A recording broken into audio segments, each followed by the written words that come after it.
L'invité de la semaine au micro de Philippe Jam. Retrouvez cette émission en vidéo et en podcast sur le site de Radio Corsica International. Bonjour, notre invitée aujourd'hui est l'auteure-écrivaine Karine Adolphini qui vient d'être récompensée par la médaille d'Académie des Jeux Floraux de Toulouse pour son livre Les Cloisons Souples. Bon, Karine, bonjour. Bonjour. Alors avant de parler de cette belle récompense, on va revenir un petit peu sur votre parcours. Comment vous êtes venue à l'écriture, puisque c'est votre 7e ouvrage? Oui, en fait, moi j'ai toujours écrit de la poésie depuis que je suis enfant. Mais ma première publication, c'était pas de la poésie, c'était un livre sur l'eau, sur le mauvais œil. Donc c'était toute une étude symbolique, historique et étymologique sur les croyances corses, et en particulier sur le mauvais œil. Et suite à ce livre, j'ai publié plusieurs ouvrages de poésie. Disons qu'il y avait des choses, des notions que je ne pouvais pas évoquer dans ce livre-là parce que elles étaient de l'ordre de l'indicible, un peu de l'invisible, et que j'ai voulu exprimer plutôt par la poésie. Et c'est vrai que la poésie nous donne une certaine liberté, nous permet de transcender un peu le langage et d'évoquer des choses qui sont un peu de l'indicible, de l'invisible. Et en fait, tous mes ouvrages de poésie, on retrouve le thème du regard. Mon précédent ouvrage, un peu plus de 2 mois, était sous-titré « Images latentes ». Et les images latentes, ce sont ces images qui ne sont pas encore développées dans le thème de la photographie, si vous voulez, qui sont en attente d'être révélées. J'avais écrit aussi « Ma béance à demeure », qui parlait du désir, mais de l'envie, du désir. Et la béance, ce sont encore des notions qui sont reliées à l'œil, au regard. J'avais écrit à l'iridescence aussi, qui évoquait ces miroitements, ces reflets, les couleurs de ce qui disparaît, ce qui réapparaît. Donc voilà, toujours une poésie liée au regard et à l'œil. Au départ, il y a des auteurs ou il y a qui vous ont fait tilt, qui ont dit « Tiens, moi aussi, je vais écrire ». Il y a des influences. Mon premier coup de foudre, c'était Baudelaire, donc quand j'étais ado. Donc je me suis beaucoup intéressée à cette période-là au symbolisme, tous les poètes symboliques. Mais après, je crois que mon déclic, ça a été René Char. Donc René Char, pour moi, c'est le dieu de la poésie, quoi. Alors Karine, on parlait à l'instant de ce qui vous avait un petit peu influencé. Finalement, vous faites mi-roman, mi-poésie, c'est un petit peu à cheval sur les deux styles? En fait, d'habitude, j'écris... Bon, j'utilise plusieurs formes d'écriture. D'habitude, je suis surtout dans le fragment.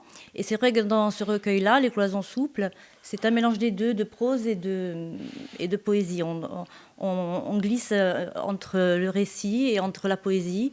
C'est une forme... Enfin, j'ai pris beaucoup de liberté quant à la forme de l'écriture de ce livre. Alors justement, ce livre, Les Cloisons Souples, il nous verse dans le rural, dans ce village de Routali. Oui, en fait, il est né d'une rencontre avec ce village, Routali, qui n'est pas mon village, puisque moi je suis née à Bastia et j'ai grandi à Bastia.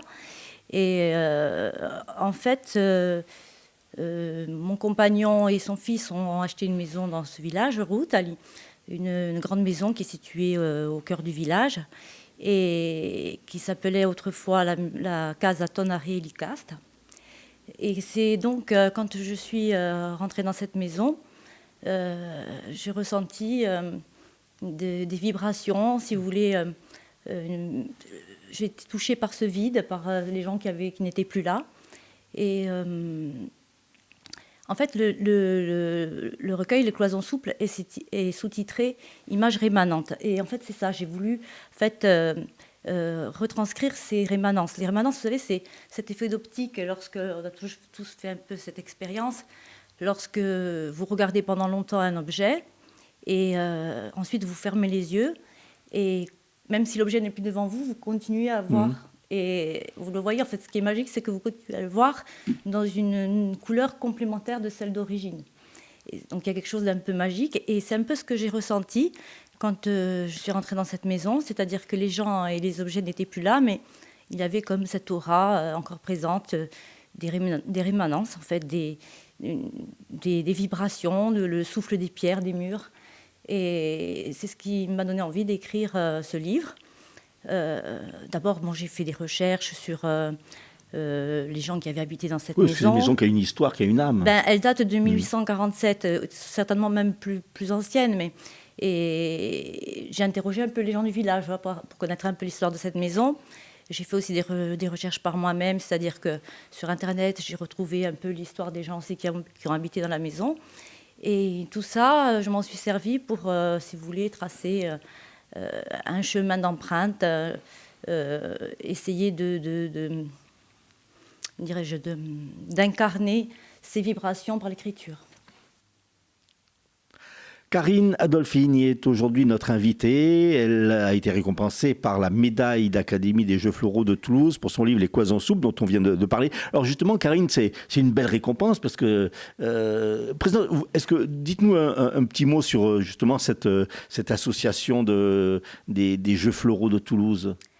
Alors, écoutez, ça fait vraiment plaisir parce que... l'Académie des Jeux Floraux, elle est très ancienne, elle est considérée comme la société savante la plus ancienne d'Europe. En fait. 1323. Oui, elle a été instituée par des troubadours en 1323. Et donc elle s'attache à promouvoir la littérature, la poésie. Et de grands auteurs ont été primés par cette académie, comme Chateaubriand, Voltaire... Victor Hugo a reçu une récompense alors qu'il était âgé encore seulement de 17 ans pour un de ses poèmes, par exemple. Donc oui, c'est une reconnaissance, c'est énorme pour vous, non ? Oui, parce que écrire de la poésie, c'est du bonheur, mais c'est aussi du travail et ça fait toujours plaisir, c'est toujours agréable d'être récompensé. Oui. Alors c'est un ouvrage donc qui est sorti il y a 2 ans, je crois, les Cloisons Souples, et que vous allez présenter d'ailleurs ce jeudi aux rencontres littéraires de Musa Nostra. Oui, en fait, il est sorti au mois de juin cette année, 2022. 2022, oui. Et je le présenterai, donc je parlerai aussi de toute l'histoire de cette maison parce que c'est une histoire quand même exceptionnelle. On aurait pu en faire un roman, en fait, tellement elle est fabuleuse. Et je ferai aussi une séance de dédicace. Et je rencontrerai en même temps 2 autres auteurs, Carol Zalberg et Michel Corrotti. Non. Entre autres. Alors là, elle est prévue le 6. Carol Zalberg et Hélène Frappat. Voilà. C'est ça, ouais. Donc ce sera une belle rencontre. Et ce sera à l'IRA à 17h30. Oh, parallèlement, vous êtes aussi éditrice. Oui, donc je m'occupe des éditions Ardil, qui ont maintenant 10 ans. Et c'est une petite maison d'édition. Et je suis contente aussi que pour ce prix, parce que c'est une petite édition de Corse qui n'a pas souvent l'occasion de voir ses livres dépasser la frontière de l'île. Donc c'est bien aussi. Ça met en lumière un petit peu votre travail, aussi sûr. bien d'auteur que d'éditrice. Tout en à fait. Notre invitée aujourd'hui est avec nous, Karine Adolfini, qui présente son livre Les Cloisons Souples ce jeudi, donc aux rencontres littéraires organisées par Musa Nostra. Alors Karine, c'est le 7e ouvrage, je suppose que ce n'est pas le dernier, il y a déjà beaucoup de projets en cours. Alors là actuellement, je vous ai parlé du livre sur l'audio. En fait, il est indisponible depuis quelques années puisqu'il était sorti en 2006, il a été réédité plusieurs fois. Et là, depuis un moment, donc, il est en rupture. Et je suis en train de le remanier et je vais donc proposer une édition augmentée, sûrement dans le courant de l'année, je pense à la rentrée. D'accord. Il y a d'autres livres prévus sur la poésie ou... Je vais sûrement après me remettre à la poésie, mais pour l'instant, j'avoue que je ne suis pas encore de... Justement, c'est dur d'arriver à se concentrer avec tout le travail qu'il y a autour. Bien, disons que moi, personnellement, j'ai un défaut, je n'arrive pas à faire plusieurs choses en même temps. Donc, lorsque je pense que le livre sur l'audio sera réédité, en place, je me mettrai sûrement à faire encore de la poésie. Oui. Karine, en tous les cas, merci d'être venue nous voir dans notre studio. Karine Adolphini, qui vient donc d'être récompensée par la médaille d'Académie des Jeux Floraux de Toulouse et qui sera ce jeudi donc aux rencontres littéraires de Musa Nostra.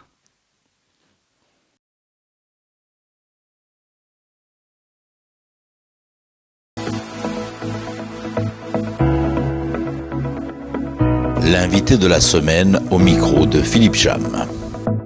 Retrouvez cette émission en vidéo et en podcast sur le site de Radio Corsica International.